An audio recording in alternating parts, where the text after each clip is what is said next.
Comment résoudre le plus grand mystère de l'existence? Dans l'Antiquité, les Égyptiens ont construit des tombeaux majestueux et momifié leurs défunts. Ils espéraient ainsi renaître et vivre éternellement. Vous n'avez jamais faim, vous ne vieillissez jamais, vous n'êtes jamais malade, vous ne mourrez pas. Le tombeau devient une sorte de microcosme où vit le mort. La religion des pharaons a disparu depuis longtemps. Elle a été remplacée par le judaïsme, le christianisme et l'islam. Mais la croyance qu'une vie meilleure nous attend après la mort demeure toujours. En fait, certaines des traditions anciennes de l'Égypte ont donné naissance à une nouvelle conception de la destinée. Mort et renaissance le long du Nil. Nous allons nous rendre en Égypte, la terre des pharaons.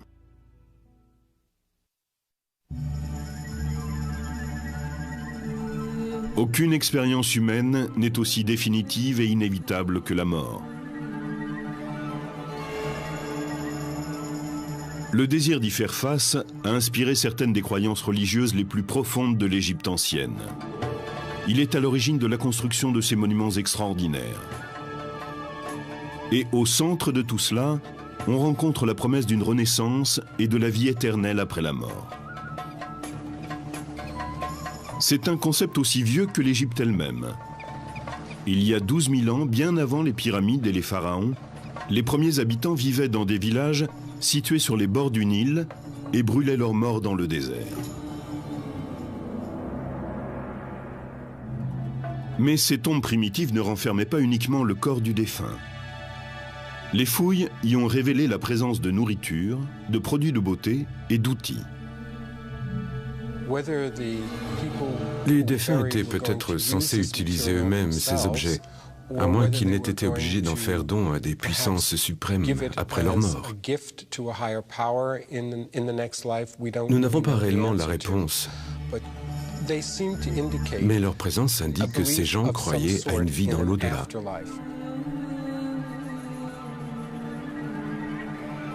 Avec les tombes des premiers Égyptiens, le sable chaud du désert séchait naturellement le corps et lui évitait de pourrir.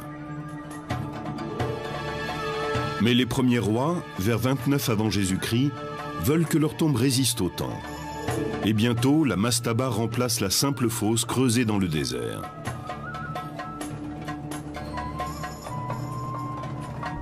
En brique ou en pierre, la mastaba est un tombeau rectangulaire à toit plat. Des espaces rituels et des pièces de stockage sont ménagés au-dessus du sol, tandis que le corps est placé en sécurité dans une chambre souterraine. Les tombes deviennent plus complexes, mais le soleil et le sable ne dessèchent plus le corps, puisqu'ils ne sont plus en contact direct avec lui. Il n'est plus préservé. Il va donc procéder à deux opérations, la momification et la préservation du corps.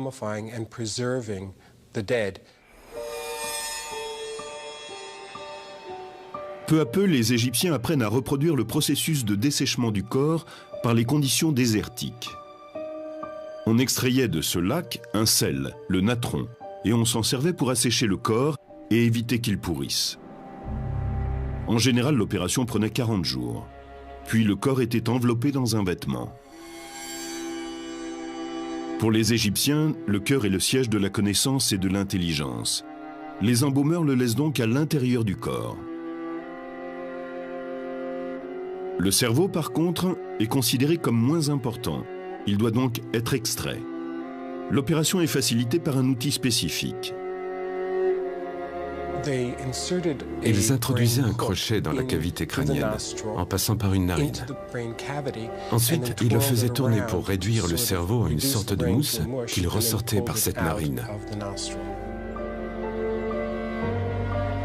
Leur puissance grandissante et les progrès dans la momification des corps poussent les rois égyptiens à construire des tombes plus vastes, comme la fameuse pyramide à degrés du pharaon Djoser. Elle a été construite 26 siècles avant Jésus-Christ. C'est le premier grand édifice en pierre que l'on connaisse.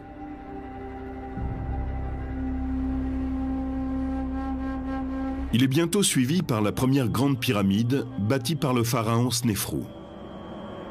Et son fils Khéops construit la plus grande de toutes, la grande pyramide de Gizeh.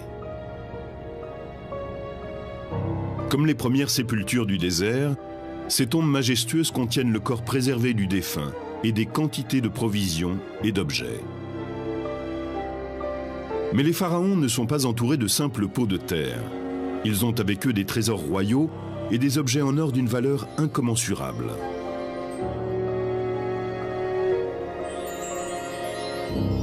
Les pyramides, grandes ou petites, servent le même but.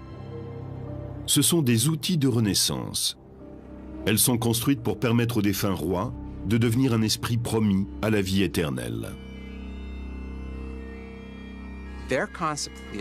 Cette idée de vivre après la mort, c'était la possibilité de sortir de la tombe à l'aurore et de vivre dans le monde durant la journée, puis à la nuit de retourner dans sa tombe. Le paradis était l'Égypte même, le meilleur de tous les mondes possibles, mais sans les inconforts physiques liés au corps. Vous n'avez jamais faim, vous ne vieillissez jamais, vous n'êtes jamais malade, vous ne mourrez pas. Pour les Égyptiens, le processus de la Renaissance reflétait l'ordre du cosmos, et plus précisément le cycle du Soleil. Chaque nuit, le Soleil descendait dans le monde souterrain, ou Duot. Là, le dieu Osiris dispensait son pouvoir régénérateur, et le Soleil pouvait renaître au matin. Dans la tombe, la chambre funéraire où est placé le sarcophage et la momie est le duot. C'est un duot individuel, celui de la personne enterrée là. La momie de la personne est l'Osiris de cette personne. L'esprit doit entrer la nuit dans la momie pour en recevoir le pouvoir de revenir à la vie au matin. Une fois que c'est fait, il peut quitter la tombe pour rejoindre le monde des vivants.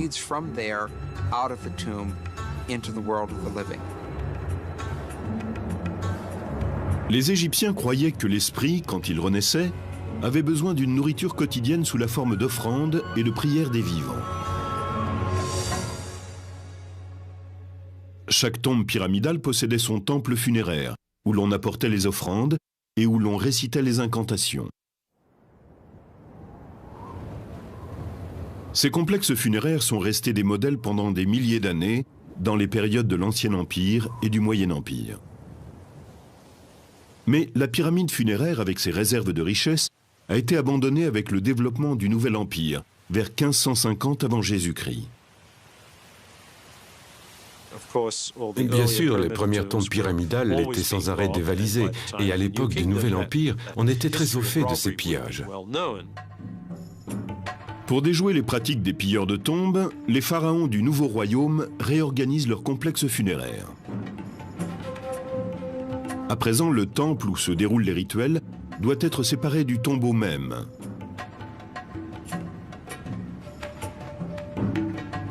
La plupart des temples funéraires, comme celui-ci édifié à Médinet Abou par Ramsès III, ressemblaient à des édifices bâtis pour les dieux. Ils suivaient les plans conçus par les architectes du Nouvel Empire, avec une entrée à pylônes, une cour ouverte au public, une salle hypostyle fermée et un sanctuaire intérieur pour les rituels funéraires quotidiens.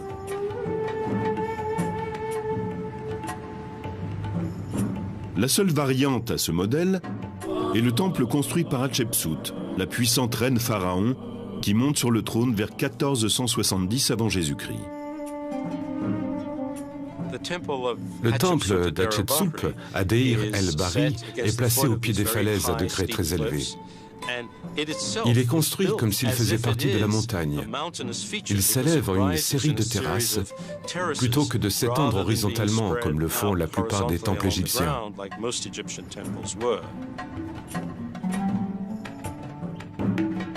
Ces temples funéraires royaux s'étendent sur la rive ouest du Nil, à la lisière de la zone inondable. Pour mettre un terme au pillage des tombes, les sites funéraires sont cachés dans un canyon accidenté du désert, la vallée des rois.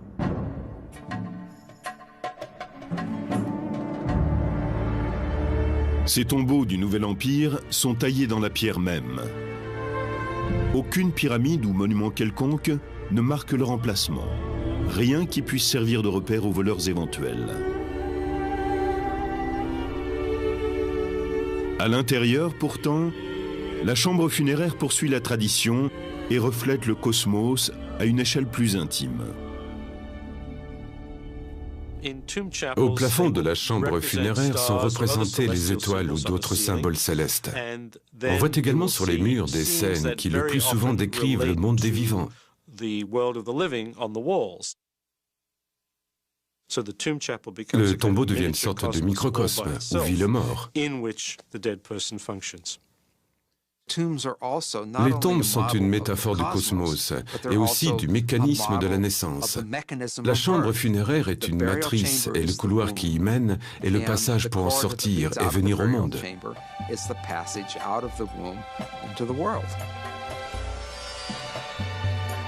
Mais pour que le défunt atteigne la vie éternelle, il ne suffit pas de lui élever un tombeau et que son corps soit momifié. Il ne peut renaître sans que son esprit ait affronté le jugement du monde souterrain en présence du grand dieu Osiris.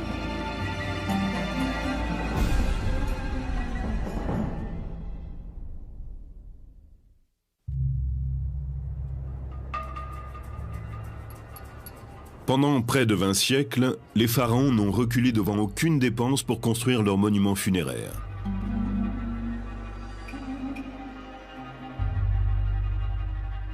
Il arrive aussi que des nobles de haut rang ou des membres de l'élite, des scribes, des prêtres ou d'autres personnages officiels se fassent construire des tombeaux.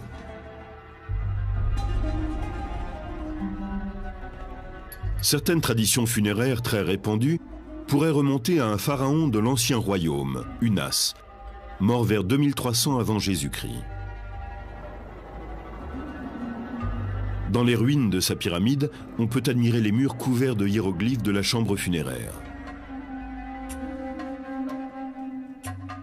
Les textes incluent des formules magiques qui doivent protéger et guider l'esprit dans l'au-delà. Un verset décrit les fonctions divines qui seront assumées par le pharaon Unas quand il renaîtra en tant qu'esprit devenu Dieu.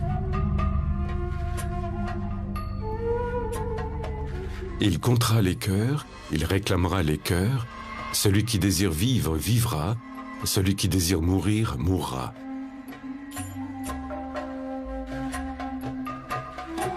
Connus comme les textes des pyramides, ces formules puissantes sont apparues pour la première fois dans ce tombeau et pendant des siècles n'ont été valables que pour les rois. Vers le Moyen Empire, ces textes deviennent les textes des sarcophages, car ils ne sont plus gravés sur les murs des pyramides. Ils sont inscrits sur les côtés des cercueils en bois, destinés à la noblesse. Au cours du Nouvel Empire, les textes deviennent le livre des morts. Ils sont inscrits sur des papyrus et placés avec le corps dans le tombeau. C'est une démocratisation. Les formules magiques autrefois réservées aux nobles de la plus haute extraction se répandent parmi le peuple, qui peut maintenant y avoir accès.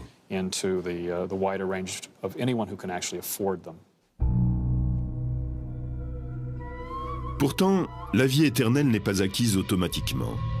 Il faut gagner sa renaissance. Après la mort, le défunt affronte un moment de règlement des comptes, un jugement divin en présence d'Osiris, le maître de l'au-delà, et d'un tribunal de Dieu assesseur. Le premier examen s'appelle la confession négative. Il y avait un certain nombre de choses que la personne ne devait pas faire au cours de sa vie. Les défunts affirmaient donc devant les dieux, lors de leur jugement, « Je n'ai pas triché, je n'ai pas menti, je n'ai pas désobéi aux dieux ni au roi. » Je n'ai pas volé, je n'ai tué personne, je n'ai manqué de respect à personne. Et s'il réussissait à convaincre ses juges qu'il avait agi d'une façon socialement responsable, il était déclaré juste de voix, Ma'aru, ce qui signifiait qu'il n'avait pas menti. Une fois que vous avez passé cette étape, il y a la pesée du cœur. Le cœur, pour les anciens Égyptiens, est le siège de toutes les pensées et émotions. Il incarne la personne. Sous le regard du défunt, le cœur est mis en balance contre une plume, symbole du Ma'at. Pour les Égyptiens, le Ma'at est comment les choses doivent être. Si vous avez mené une vie honnête, les deux plateaux de la balance s'équilibrent. Et dans ce cas, vous passez l'étape du jugement et poursuivez jusqu'à la vie éternelle. Mais si le cœur n'est pas en équilibre avec la plume, c'est la preuve que le défunt n'a pas mené une vie honnête. Et le cœur est jeté à une créature redoutable, Amenet, le dévoreur.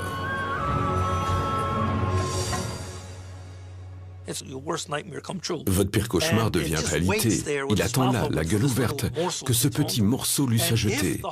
Et quand le cœur du défunt est jeté à Amenet, il le dévore. Vous êtes mort, anéanti, fini. Il n'y a pas de seconde chance. Votre vie est terminée.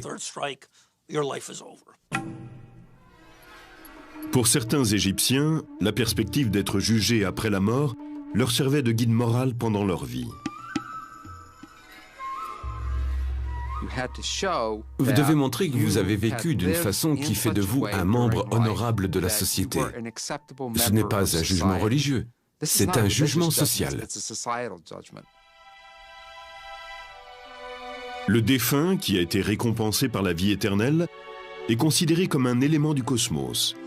Il fait partie des esprits bienheureux dont la présence peut être ressentie par les vivants.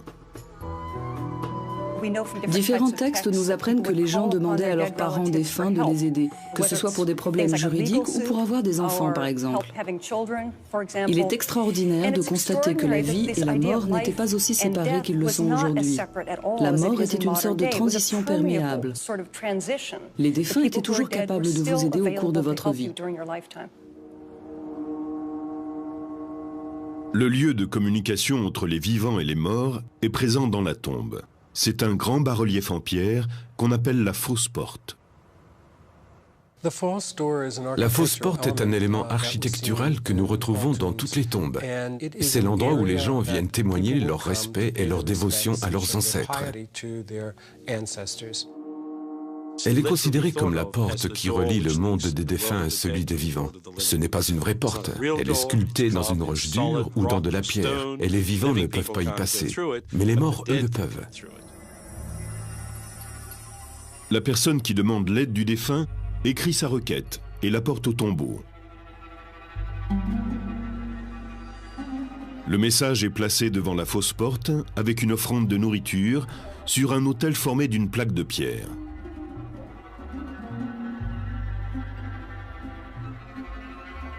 Le message est inscrit sur le côté de la poterie.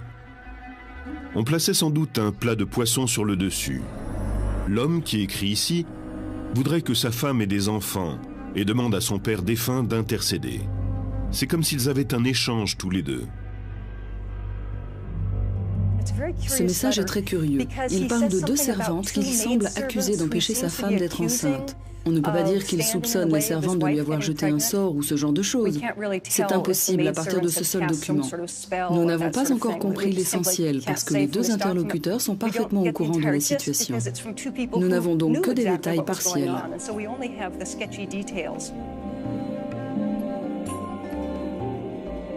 Pour les Égyptiens de l'Antiquité, il semble parfaitement normal de communiquer avec un ancêtre défunt. Pourtant, un texte ancien fait allusion à une époque où les Égyptiens perdent la foi dans leurs traditions ancestrales et commencent à considérer l'au-delà avec une certaine suspicion.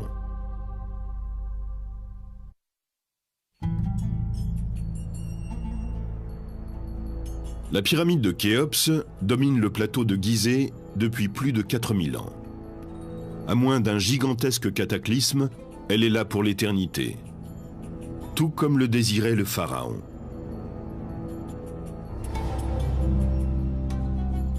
Les croyances funéraires de l'ancienne Égypte ont fait l'objet de changements permanents à travers 30 siècles d'histoire.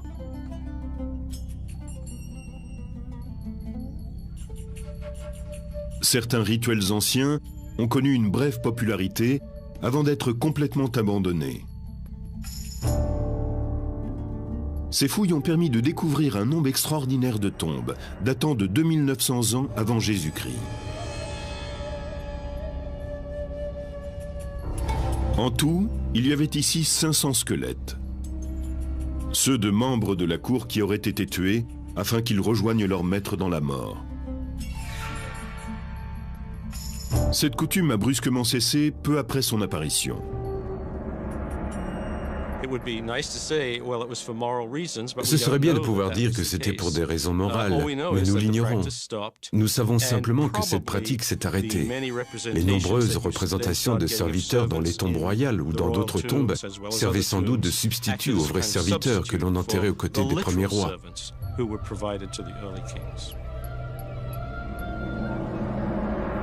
Une autre pratique funéraire a changé au cours des siècles. Ce sont les représentations du défunt sur les tombeaux des momies.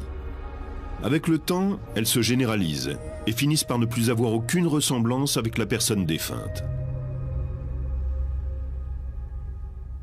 La raison pour laquelle il ne s'agissait pas de montrer la personne à un certain moment de sa vie, ce que doit être un portrait, c'est que cela va à l'encontre de l'idée de l'au-delà. Pour les Égyptiens, le temps était éternel. Au cours de l'époque gréco-romaine, les expressions changent. Les momies portent des masques sculptés, au visage comme hantés. Les images funéraires peut-être les plus saisissantes apparaissent au cours des époques romaines et chrétiennes. Elles sont connues comme les portraits du Fayoum, le nom de la région dans laquelle on a retrouvé de nombreux exemples. Au cours de la période du Fayoum, les portraits étaient peints du vivant de la personne. Ils étaient parfois accrochés dans sa maison et à son décès, ils étaient placés devant le tombeau de la momie.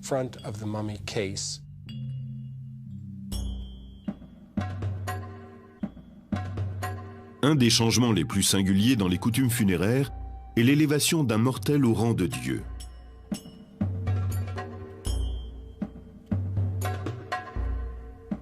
Imhotep, conseiller du pharaon Djoser, gagne une réputation de grande sagesse en bâtissant sa pyramide à degrés vers 2600 ans avant Jésus-Christ.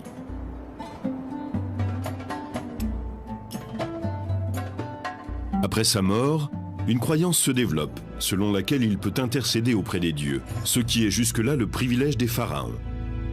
Il est devenu ce que nous appelons un saint, ce qui n'était pas habituel dans l'Égypte ancienne. Peu d'individus ont acquis cette réputation posthume sans être de sang royal. Au cours du Nouvel Empire, 10 siècles plus tard, Imhotep est considéré comme une déité, le fils du dieu Ptah. Et à l'époque gréco-romaine, les inscriptions sur les temples attribuent à Imhotep la crue annuelle du Nil.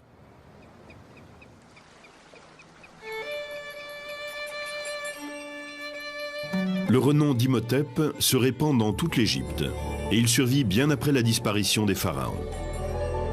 Un dessin de la Renaissance le présente comme un alchimiste. C'est encore à l'époque un personnage respecté pour son savoir et sa puissance. Face à une telle glorification, il semble que la controverse ait eu peu de place dans la religion pharaonique. Et puis est arrivé le moment où des questions sont nées, où l'existence de l'au-delà a commencé à être mise en doute. On en trouve la meilleure preuve dans la tradition des fêtes qui se tiennent dans la chambre funéraire qui abrite le tombeau du défunt.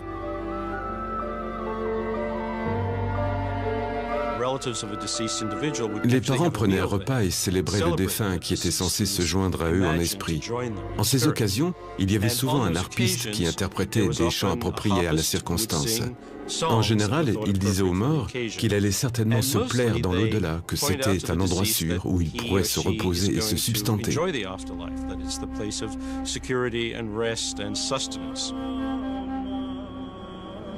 Pourtant, le texte d'un chant célèbre, inscrit sur la tombe du pharaon Ignotef, nous enseigne autre chose.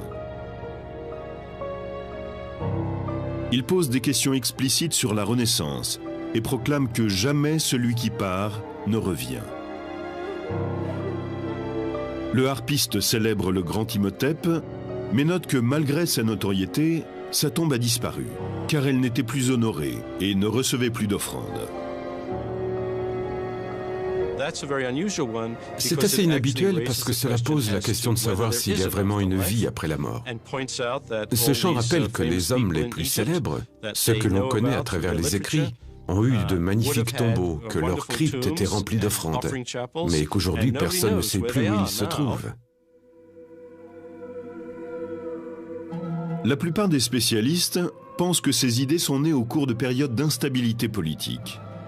Mais même à des époques prospères, les ruines de temples funéraires, comme le suggère le harpiste, étaient déjà chose courante.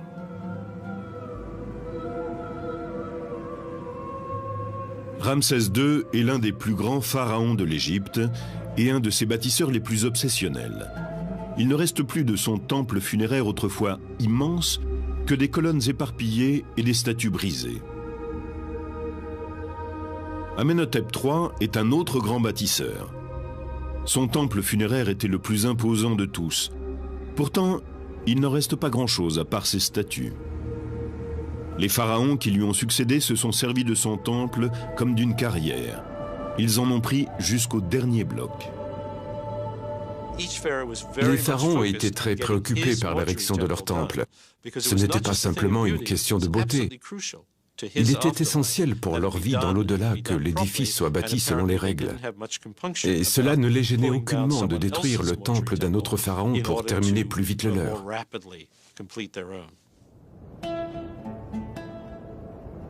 Avec ses formes multiples et ses nombreuses innovations, la religion des pharaons est à l'origine d'une civilisation extraordinaire. Des milliers d'années s'écoulent entre les tombes primitives du désert et les pratiques raffinées des pharaons du Nouvel Empire. Mais bientôt, d'autres changements se préparent. L'arrivée en Égypte d'une nouvelle foi, le christianisme, va apporter une réponse différente à la question de la vie dans l'au-delà.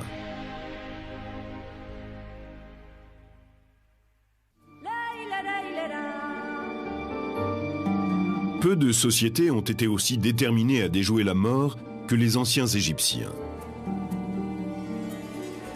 Pendant 30 siècles, leur richesse, leur travail, leur art et leur foi ont servi à l'accomplissement de la vie éternelle. Leurs temples funéraires témoignent de cette passion. Mais les dernières formes religieuses proposent d'autres explications au mystère de la mort. Au cours des premiers siècles suivant la crucifixion de Jésus, le christianisme commence à se répandre en Égypte, en même temps que de nouvelles conceptions de l'au-delà.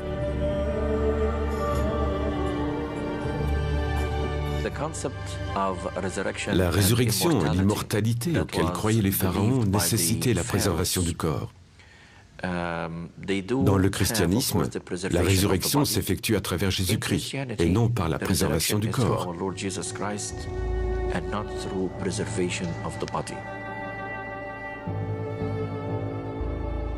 Ce sont ces croyances qui distinguent le christianisme d'Égypte, l'Église copte, de l'ancienne religion des pharaons. Et au cours des siècles, les anciennes coutumes se sont mêlées aux nouvelles. Athanase, un évêque du IVe siècle, personnage important de la première église chrétienne d'Égypte, a laissé des témoignages sur ces pratiques hybrides. Dans la vie d'Antoine, Anastase décrit les coutumes des chrétiens d'Égypte. Les gens sont momifiés et leurs corps sont ensuite placés dans un endroit accessible à la famille. Ce que nous ignorons, c'est à quel point leur rituel était élaboré, ce que les prières disaient et ce que ces fidèles croyaient. Le personnage de ce tombeau tient une crosse.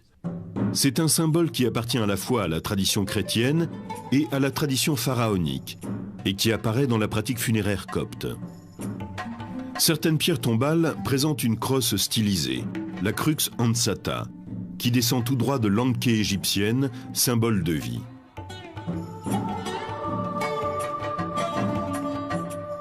Sur cette pierre tombale, un ange chrétien partage l'espace avec le protecteur des pharaons, le disque solaire, encadré de 2 cobras royaux. Ici, on aperçoit un escalier, symbole copte de la résurrection. Mais dans l'Antiquité égyptienne, cette même image évoquait la Renaissance. Autre écho à la religion des pharaons, les Coptes croient que les vivants peuvent demander l'aide d'un défunt vertueux pour leurs problèmes quotidiens. Nous croyons en l'intercession des saints. Les saints qui sont montés au ciel et les fidèles qui vivent encore sur la terre sont reliés. Nous croyons que nous pouvons leur demander de prier pour nous, car ils sont maintenant plus proches de Dieu. Mais il n'est pas certain que ces plantes, ces prières, tout ce que nous demandons soit accompli. Les saints présentent notre requête, et si elle est conforme à sa volonté, alors Dieu l'accomplit. Sinon, les saints n'ont fait que remplir leur rôle. Comme les Égyptiens de l'Antiquité, les chrétiens coptes écrivent leurs demandes d'intervention divine. Certains écrivent de petits mots qu'ils glissent ensuite dans le cadre des icônes. Et même si cela n'est pas indiqué dans la tradition, c'est certainement la continuation de l'idée que l'on peut demander aux saints ou à ceux qui ont une communication particulière avec la divinité d'intercéder.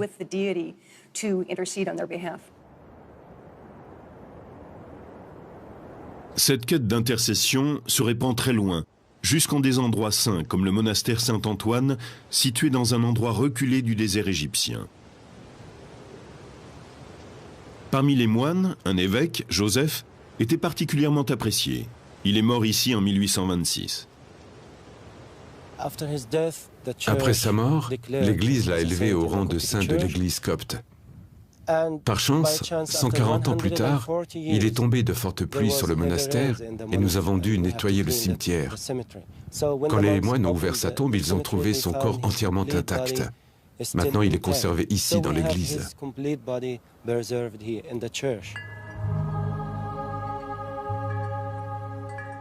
Les visiteurs de ce sanctuaire laissent souvent des petits mots personnels pour demander à Saint Joseph d'intercéder en leur faveur.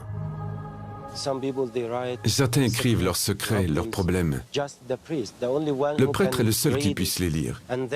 Quand nous avons achevé les prières, nous rassemblons les papiers, tous les petits mots, et nous les brûlons pour que le secret soit préservé. Dans les profondeurs, sous le sanctuaire, se trouve une cave isolée. Au IVe siècle, elle était occupée par le fondateur du monastère, Saint Antoine. Beaucoup parmi ceux qui viennent en pèlerinage jusqu'à cette cave laissent derrière eux un mot pour Saint Antoine. Ce sont des lettres écrites par un vivant et destinées à un mort, comme à l'époque des pharaons. Mais les chrétiens coptes ne sont pas les seuls à avoir adopté cette très ancienne pratique.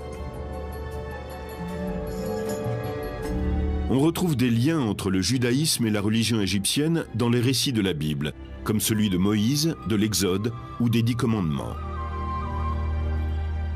Pourtant, l'intercession des morts n'est pas une coutume observée par les Juifs, en tout cas pas officiellement. Le judaïsme ne croit pas à un intermédiaire entre la personne et le Créateur. Il affirme ceci de particulier que tout être humain doit avoir et a le droit d'avoir une relation personnelle avec le Créateur.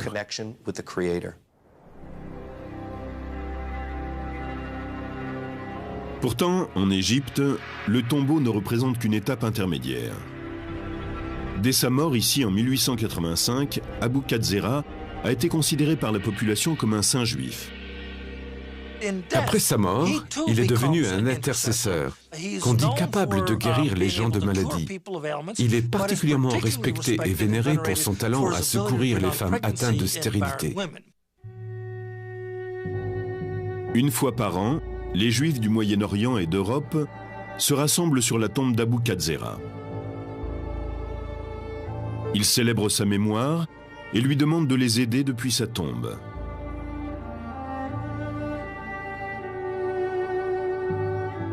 Il n'y a peut-être qu'en Égypte qu'on puisse trouver de telles contradictions apparentes. D'un côté un saint juif et de l'autre des pierres gravées chrétiennes portant des images pharaoniques. Aujourd'hui, l'islam est la foi dominante dans ce berceau des religions. Mais même aujourd'hui, quelques 20 siècles après le dernier pharaon, on retrouve des traces des anciennes traditions funéraires dans les coutumes populaires des musulmans d'Égypte.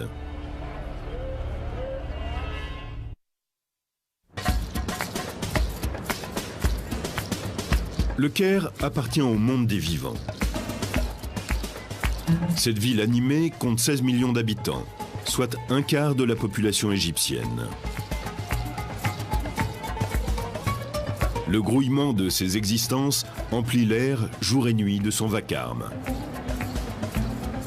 Mais à l'est du Caire, on découvre une autre communauté. Connue sous le nom de Cité des Morts, cet endroit a été pendant des siècles le cimetière islamique du Caire. Ici, les dirigeants musulmans se sont fait construire des tombes majestueuses, plus belles que tout ce qui avait été édifié depuis les pharaons. Mais si ce n'est leur taille et le coût de leur construction, rien ne les relie aux tombeaux de l'ancienne Égypte. Au temps des pharaons, la tombe était la demeure éternelle de l'esprit du défunt.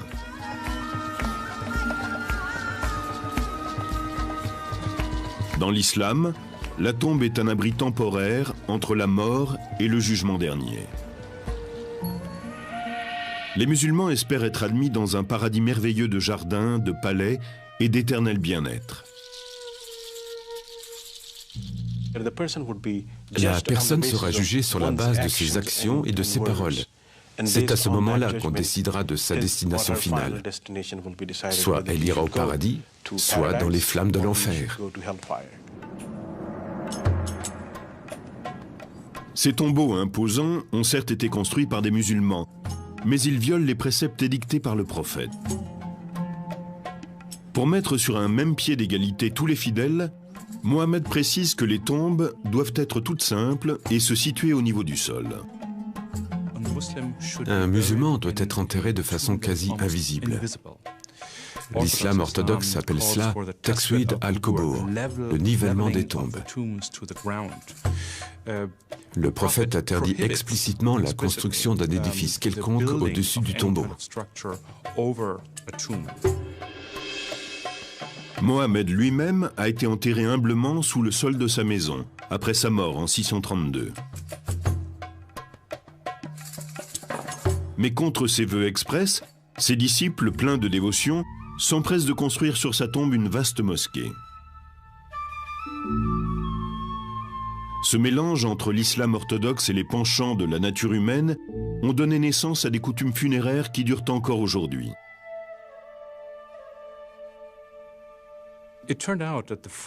Les règles de l'islam orthodoxe sont très strictes et les fidèles ont eu du mal à les suivre. Cela a conduit très vite au développement d'un islam populaire.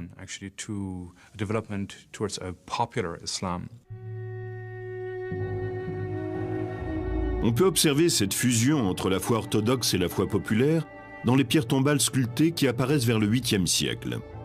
C'est une violation du précepte qui veut que la tombe reste au niveau du sol. Dans un souci de piété, on inscrit sur ces pierres des versets coraniques. Ils sont souvent considérés comme un mihrab, le sanctuaire ornementé qui, dans une mosquée, indique la direction de la Mecque.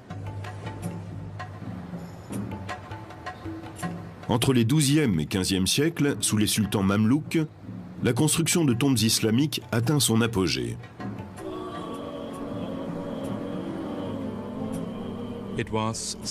Elles indiquent le statut du défunt. Le sultan se faisait construire un tombeau somptueux pour montrer le rang qu'il occupait au cours de sa vie.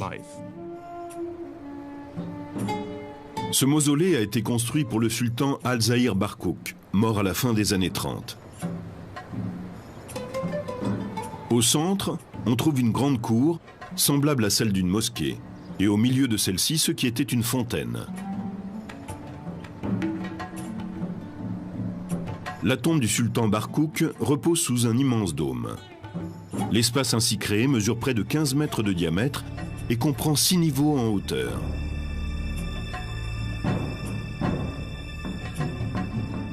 Pour sanctifier l'endroit, de nombreux sultans ont construit dans leur tombeau un sanctuaire ou mihrab.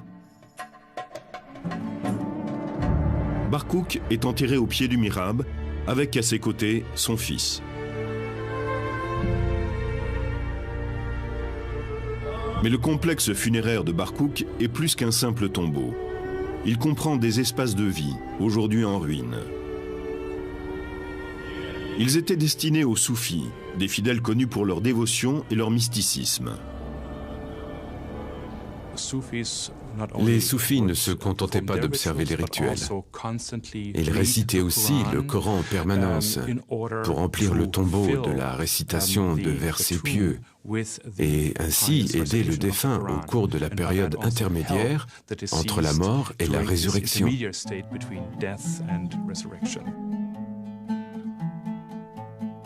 Dans l'ancienne Égypte aussi, on croyait que les prières dites par les vivants étaient bénéfiques aux défunts.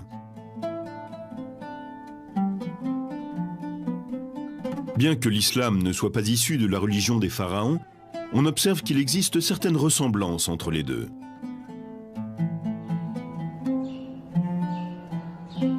Ce tombeau, construit par le sultan Al-Ashraf Kedbeh, rivalise en splendeur avec ceux des pharaons.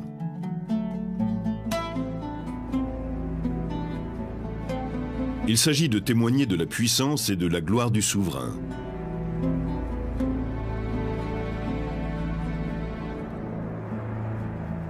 Celui-ci observait l'interdiction faite par le Coran de représenter l'homme.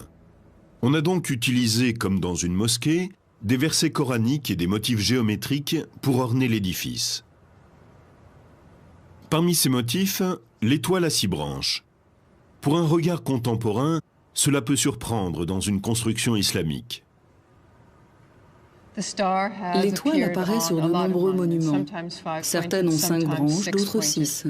La présence de l'étoile dans le judaïsme est un phénomène assez récent. Ici, au Caire, elle est très certainement antérieure à toute référence religieuse et demeure un simple motif géométrique.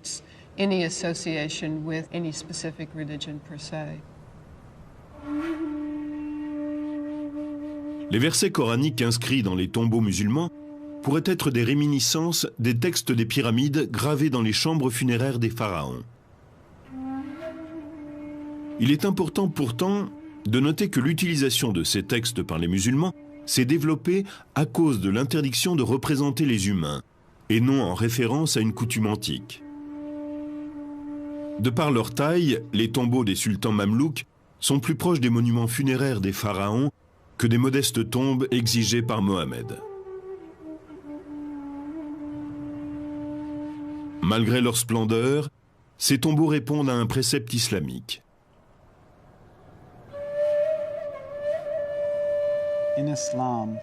Dans l'islam, on rappelle que lorsqu'un individu meurt, son lien avec ce monde est coupé, sauf en cas de 3 signes de bienfait, ainsi qu'il est dit. Un enfant que l'on a bien élevé, une connaissance utile à tous que l'on laisse derrière soi, représente des formes de bienfaits. Les bienfaits sont des dons que les musulmans laissent à leur communauté, des héritages que les morts laissent aux vivants. Le bienfait de Barkouk a été de fournir des espaces de vie aux soufis. Dans ce complexe, Kedbeh a créé aussi une madrasa, une école où l'on enseigne le Coran. Au XIVe siècle, ce bâtiment était un hôpital qui traitait les affections connues à l'époque. La communauté musulmane pouvait s'y faire soigner tout à fait gratuitement. C'était un bienfait du sultan Al-Mansour Qalawun.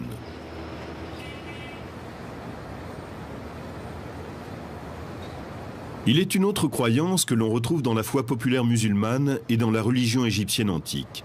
C'est la vénération des saints. Et le plus révéré de tous est peut-être l'imam Al-Shaafi, enterré à l'intérieur de ce mausolée. Al-Shaafi compte parmi les théologiens les plus respectés de l'islam. Il a fondé une des 4 écoles de pensée orthodoxes. Mort en 820, il a été enterré dans une tombe au niveau du sol, selon les préceptes. Le mausolée a été construit des siècles plus tard. Dans une pratique qui rappelle les coutumes antiques et le christianisme copte, les musulmans laissent des petits mots et des lettres dans la chambre funéraire de l'imam, en espérant qu'il plaidera leur cas devant Dieu. Les questions évoquées dans ces lettres sont des problèmes de tous les jours, ceux de tout à chacun. Des problèmes matrimoniaux, des problèmes de santé. Quelqu'un veut des enfants et ne peut en avoir. Et tous ces soucis sont exposés aux saints. La tombe de l'imam Al-Shaafi, comme la mosquée construite au-dessus de la tombe de Mohammed, sont un curieux exemple de la rencontre entre la foi populaire et la foi orthodoxe. Au début du IXe siècle, Al-Shaafi était une autorité officielle au Caire. Il connaissait parfaitement l'interdiction de vénérer les saints édictée par les prophètes. Et il aurait certainement été choqué de voir qu'on venait en pèlerinage sur sa tombe et qu'on y déposait des missives pour lui. Le Coran a une position très claire là-dessus. Il dit « Il n'y a pas de bienfait qui passe par un être humain si ce n'est par la volonté de Dieu ». La tombe d'Al-Shaafi nous apporte un exemple du mélange des cultures dans le domaine de la foi. Certaines vieilles traditions égyptiennes ont perduré et ont donné naissance à de nouveaux concepts religieux.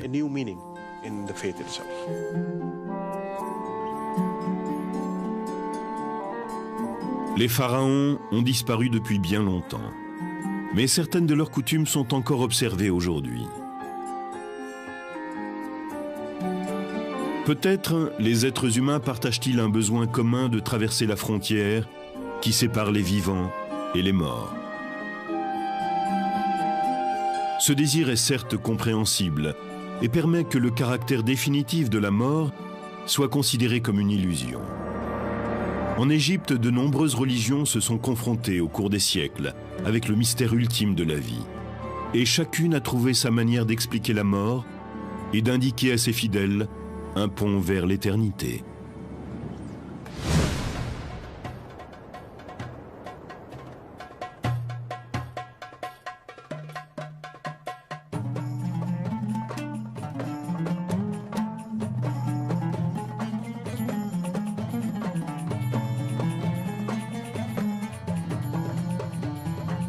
We call them love spells. Actually, they're mainly sex spells. Love has little to do with it.